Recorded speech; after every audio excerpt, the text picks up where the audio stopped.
गड़बड़ झाला कहीं और नहीं, बल्कि ये हुआ है यूपी के अंदर, ग्रेटर नोएडा के अंदर। कहते हैं जब आप कुछ चाहते हैं तो उसे पूरी कायनात उसे आपको दिलाने की कोशिश करती है। इस लाइन का इस्तेमाल फिल्मों में भी हुआ, लेकिन क्या आपको पता है हमारा सिस्टम भी इसका इस्तेमाल अपने तरीके से करता है। ग्रेटर नोएडा की करोड़ों की जमीन को कौड़ियों में नीलाम करने की कोशिश की जा रही है और सारा सिस्टम इस काम को करने में जुटा हुआ है। आज हम आपको इस जमीन का इतिहास बताएंगे, इसके अलावा इसको नीलाम करने का खेल का खुलासा करेंगे। हमारी ये खबर देखने के बाद आप भी कहेंगे इतनी शिद्दत से जमीन पाने की किसी ने कोशिश की है कि सारे सिस्टम ने उसको दिलाने की साजिश की है।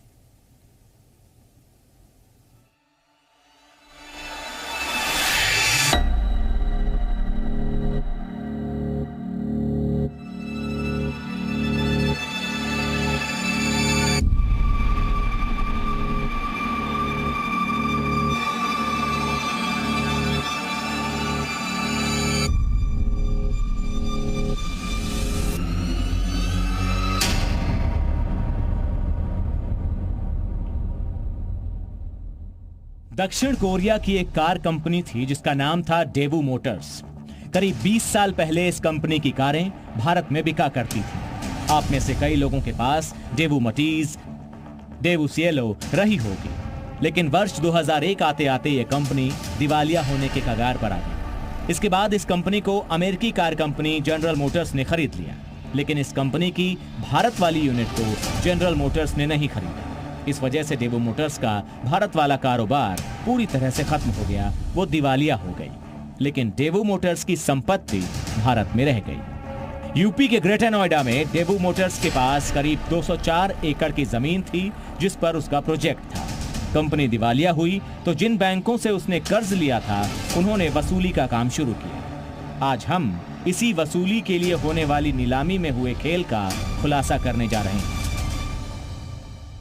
उत्तर प्रदेश के ग्रेटर नोएडा में सबसे पुरानी और सबसे बड़ी कंपनी दक्षिण कोरिया की जानी मानी ऑटोमोबाइल कंपनी डेवू मोटर्स थी, लेकिन आर्थिक तंगी के चलते ये कंपनी ग्रेटर नोएडा में अपने वजूद को खो चुकी है।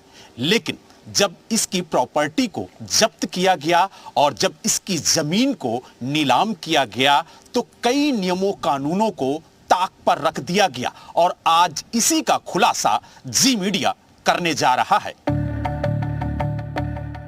डेवू मोटर्स ने 20 मार्च 1989 को सूरजपुर में एक जमीन खरीदी, जिसके लिए उसने 75,44,788 रुपए यूपीएसआईडीसी यानी UP state industrial development authority को चुकाए।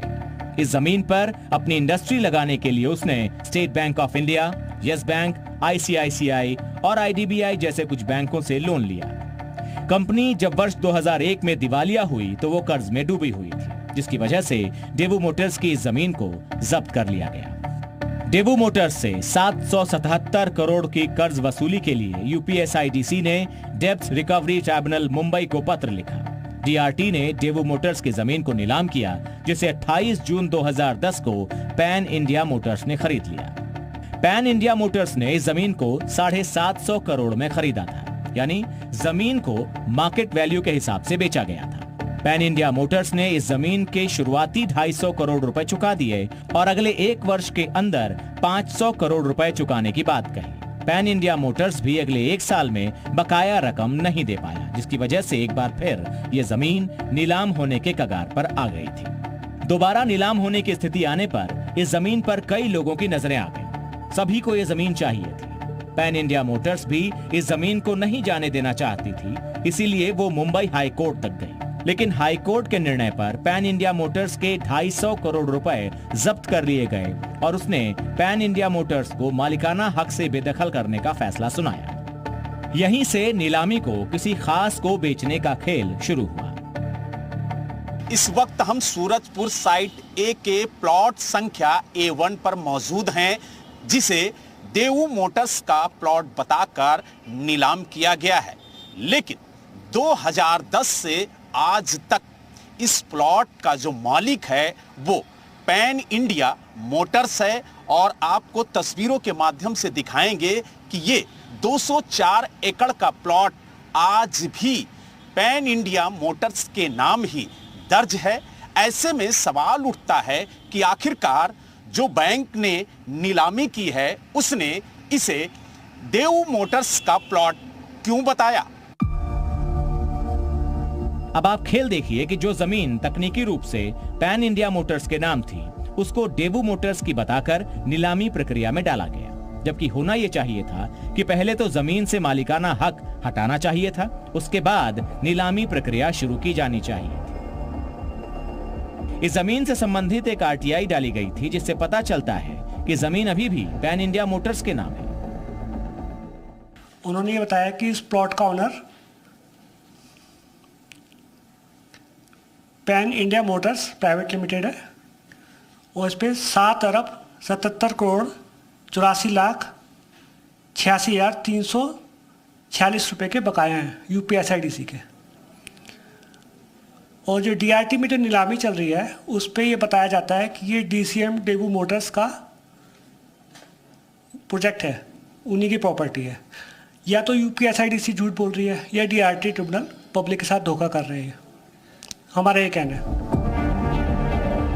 अब सवाल यह है कि इसमें खेल क्या हुआ। तो खेल यह हुआ कि अरबों रुपए की जमीन बेचने की इतनी जल्दी थी कि जमीन किसी और के नाम पर थी, लेकिन पूरा सिस्टम उसे किसी और की बताकर किसी खास को बेचकर निकल गया। कागजों में पैन इंडिया मोटर्स की जमीन को डेवू मोटर्स की बताकर शाकुंतलम लैंडक्राफ्ट प्राइवेट लिमिटेड को महज 359 करोड़ रुपए में बेच दिया गया है। इस जमीन के लिए जो नीलामी हुई वो कितनी पारदर्शी थी, इसको समझने के लिए हम आपको नीलामी प्रक्रिया का खेल बताते हैं। डेवू मोटर्स की 204 एकड़ जमीन को 28 जून 2010 में पैन इंडिया मोटर्स को 750 करोड़ में बेचा गया। इसी जमीन को अगस्त 2023 यानी अब से कुछ दिन पहले ही महज 359 करोड़ रुपए में बेच दिया गया है। मतलब यह है कि आज के हिसाब से करीब 1000 करोड़ रुपए की जमीन किसी खास को बहुत ही कम दामों में बेच दिया गया है। अब आप समझ सकते हैं कि नीलामी में क्या खेल हुआ। पहली बात यह रही कि किसी और के नाम पर दर्ज जमीन को किसी और का बताकर बेचा गया। दूसरी बात, करीब 1000 करोड़ रुपए की जमीन किसी खास को कौड़ियों के दाम पर बेच दी गई। जो ये ऑक्शन प्रोसेस होता है इसके अंदर एक बहुत ज़रूरी एलिमेंट होता है कॉन्फिडेंशियलिटी का, सीक्रेसी का, और वो इसलिए रखा जाता है जिससे कि जो बिड है वो कॉम्पिटिटिव हो सके। अगर एक बार किसी के नाम आप डिस्क्लोज कर रहे हैं तो आप चांसेस हैं कि आप बिड को ओपन कर रहे हैं बिड रिगिंग के लिए, ऑक्शन प्रोसेस को। और बिड रिगिंग के अंदर जो होता है, क्या होता है कि जब एक बार अगर ये डिस्क्लोज हो गया कि कौन कौन बिडर्स हैं, तो वो बिडर्स आपस में मिलके कार्टेल भी बना सकते हैं, वो आपस में एक अंडरस्टैंडिंग भी क्रिएट कर सकते हैं और ये डिसाइड कर सकते हैं प्री ऑक्शन कि किसकी बिड कितनी जाएगी, कौन हाईएस्ट बिडर होगा, कौन लोएस्ट बिडर होगा और कितने पे बिड को क्लोज करना है हमको। अगर ये प्रोसेस हो गया तो आपका पूरा ऑक्शन का प्रोसेस ही फेल हो जाएगा। नीलामी प्रक्रिया भी संदेह पैदा करती थी। हमने आपको बताया कि नीलामी प्रक्रिया ऑनलाइन होती है और इसमें बोली लगाने वालों के नाम भी गुप्त रखे जाते हैं, लेकिन इस मामले में इस नियम का पालन नहीं हुआ। अब ये जानबूझकर किया गया या फिर गलती से हुआ, इसकी जांच होनी चाहिए।